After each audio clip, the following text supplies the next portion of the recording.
Magandang araw po sa inyo lahat. Ako po si Madam Jing Tarot Reader na magbibigay po sa inyo ng inyong zodiac sign for today sa mga susunod na araw at sa mga susunod na buwan pa po.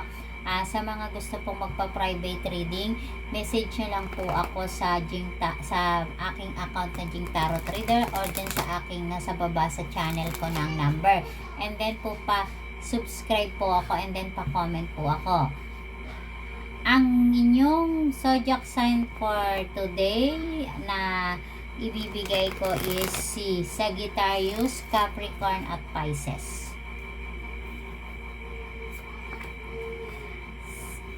Sinasabi po dito ng inyong mga baraha, ngayon po sinasabi ng mga baraha mo na matitigas pa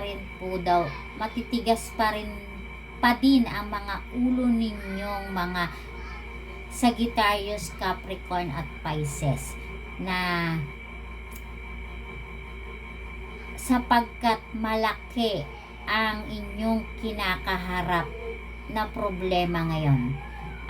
Binibigay po dito ng inyong mga baraha, ang inyong sinasabi po dito is problema sa pag-ibig, pamilya, and then financial po or career. Sama-sama na po yan sapagkat po binibigay po ng inyong mga barahan na malaki ang pinagdadaanan nyo ngayon na ibinibigay ng inyong baraha dahil sa katigasan po ng inyong mga ulo. Ayan po na hindi raw po kayo marunong makinig sa mga nakakatanda na sinasabi ng barahan ninyo na para mapabuti at makaahon ka or maging tama ang mapupuntahan mong pag-ibig nang hindi ka nasasawi at lumuluha. Sinasabi ng inyong mga baraha na kailanman ay hindi pa natutupad ang iyong wish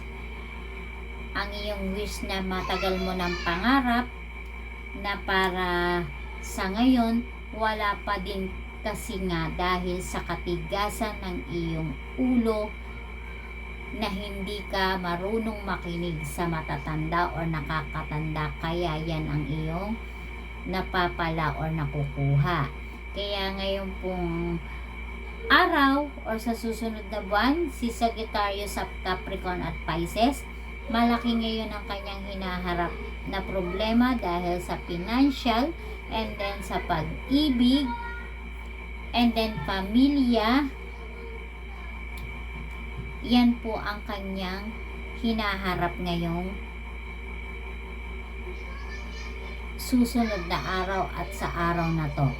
Kaya ngayon po sinasabi ng mga baraha nyo na wala ka pang natutupad or wala pang dumadating sa lahat ng iyong mga wish, sapagkat ngayon po ay dumadanas ka ng masalimuot or malaking problema dahil sa katigasan ng iyong ulo. Kaya dapat sinasabi nga, matuto tayong makinig or sumunod sa matatanda para hindi tayo nagkakamali at hindi tayo nasasawi at nasasaktan. Muli po, magandang araw po sa inyo. Ako po si Madam Jing Tarot Reader. Sa mga gusto pong magpa-private reading, paki-message nyo lang po ako sa aking account na Jing Tarot and then yan po sa number ko. And then po dun sa mga bibigyan ko lang po ng lucky pick for today. Ito po yung ating lucky pick for today na ibibigay ko is 4 card lang po for today ang ating lucky pick na si Angel card. Para sa inyo po to, Sagittarius and then Capricorn. Ang sabi nga dito is the shower abundance. Para maging maayos at matupad mo ang iyong mga pangarap, ikaw ay sinasabi na iayos mo or bigyan mo ng chance ang sarili mo na makaahon ka.